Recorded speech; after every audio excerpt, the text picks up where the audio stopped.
จะมาฟังธรรมะคำสอนของพระสัมมาสัมพุทธเจ้าเนาะทุกท่านทั้งหลายจังอกจังใจฟังเรื่อมีโอกาสวันนี้ก็ฟังคำก่อนน้อมถึงพระศรีสารจนะเมตไตรเนาะพระรัตนตรัยเป็นที่พึ่งของเฮาและพระพุทธเจ้าพระธรรมพระสงฆ์ซึ่งที่ดีงามของคำสอนของพระพุทธเจ้าเฮามาให้แมวจะดวงลายฟังเพื่อจะหานาลายจะหลุดพ้นหรือบ่หลุดพ้นขึ้นกับว่าตั้งใจฟังลายจำใดหูลายจำใดเข้าใจลายจำใดเฮาก็มาเข้าเรื่องกันเลยเนาะอริยสัจสี่คือทุกข์สมุทัยนิโรธมรรคขันธ์ห้าได้แก่รูปกลิ่นน้ำไฟลมสมุทัยนะสมุทัยเป็นจิตจะปานุปาตตายเกิด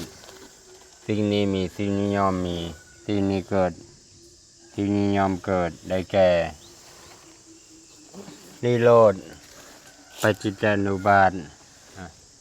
จานุบาตเนาะได้ดับสิ่งนี้บ่มีสิ่งนี้ย่อมบ่มีสิ่งนี้ดับสิ่งนี้ย่อมดับได้แก่อริยมรรคมีองค์แปดได้แก่ศีลสมาธิและปัญญาเฮามาเข้าเวทนาบัดเนาะเวทนาสุขและทุกข์อุเบกขาแล้วมาเข้าเรื่องมีอวิชชาจึงมีสังขาร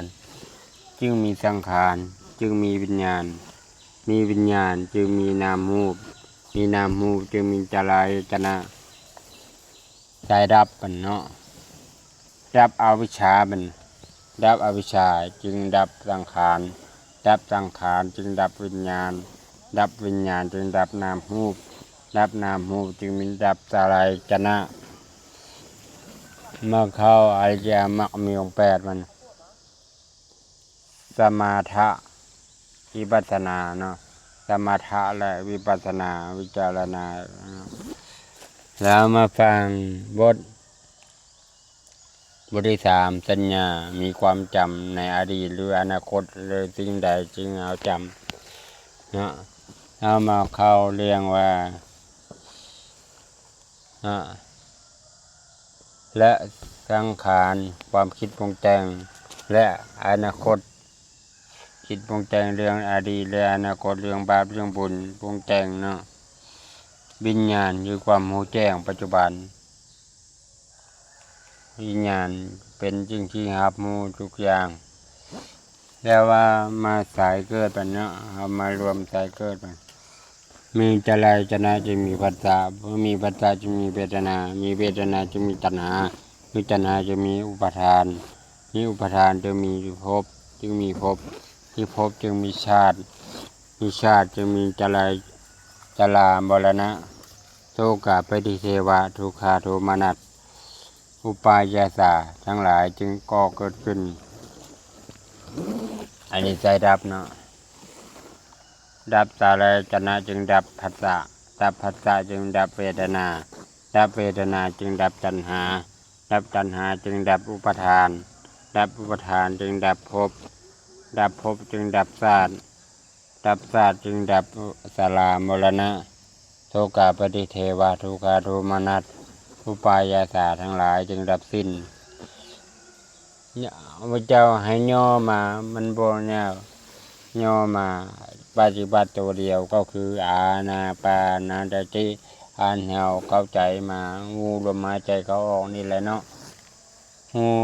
สิ่งที่เกิดสิ่งที่ดับสิ่งที่เป็นทุกข์สิ่งที่เป็นทุกข์สุขอุเบกขาคือความมีความรู้สึกนะ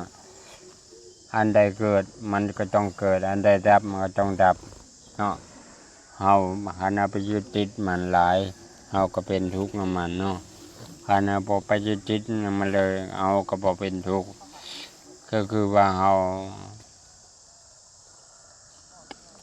ได้กินบ่ไปแสวงหาข้าวปลาอาหารเฮาก็เป็นทุกข์ เอาแสวงมาเอามีความสุขโดนไปมันก็เป็นทุกข์เนี่ยว่าบ่มีข้าวปลาอาหารแล้วว่าปลาอาหารหมดแล้วเนาะอันนี้ก็คือสายของการปฏิบัติของเฮาทุกมือนี้เนาะคันบ่ได้เข้าใจก็สาธุบุญนำหลายๆเนาะเอาไว้เพียงเท่านี้เนาะมื้อหน้าอายแย่สัตว์สีเนาะสาธุ